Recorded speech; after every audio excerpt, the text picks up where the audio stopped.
a concept that I jotted down on the train. So, what is happiness? Eudaimonia, that quest of philosophers. In my personal definition, it is the measure in the realization of your nature. You notice out unless you discover your nature in accord with the humane feeling, humanitas proper to time and place. In other words, it is very individuated in responsibility and mature. So chases beyond measure or aims destroy moderate balance. If you have happiness somewhere out there in your vision, dreams, in your aims, then it is externalized. If you internalize happiness, this means that you are happy within in relation to those things happening to you. Very stoic approach.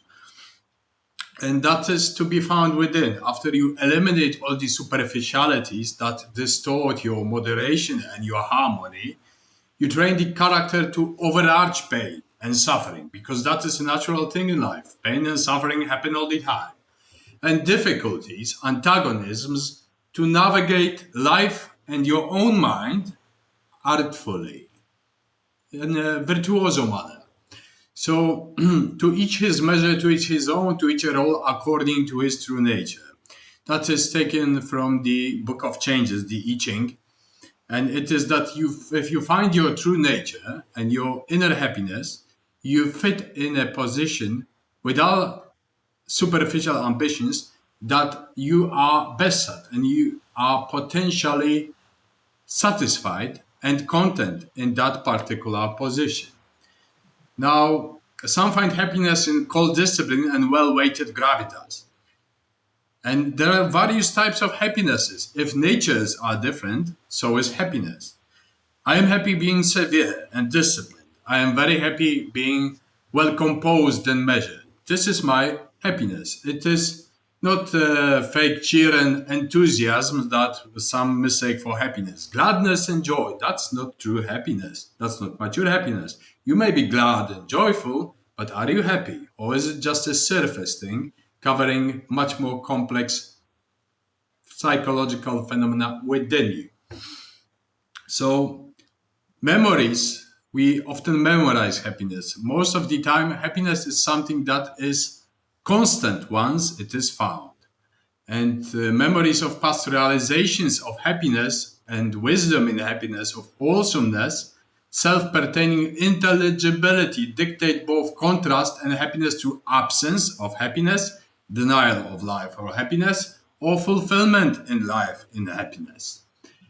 In other words, you are navigating through coordinate systems because what makes you happy in a mature, responsible way, what is accordant with your inner genius, or Juno in the case of woman, what is well measured and balanced, and you decide that this is your eudaimonia, your balancing of the daimonic potential, of the spiritual potential, daimon, the God within you and the God that guides you from above within. So this is also bringing us to the point of being a bit measured in sense that we are not easily influenced beyond happiness and unhappiness. We are abiding in discerning stability.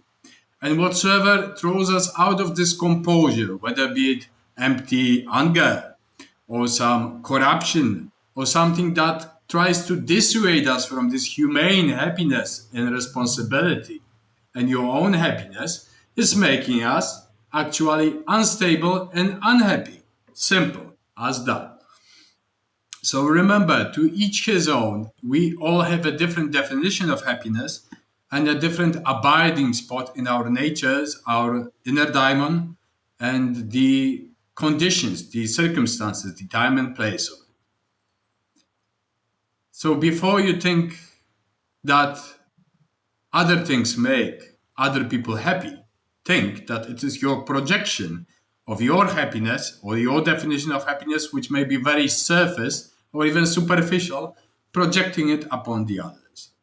And it also cuts short superficial chases over things that are far unattainable, that you think will make you happy, but in truth, they make you miserable. The chase itself. So what I think that is a useful approach, I guess. Thank you.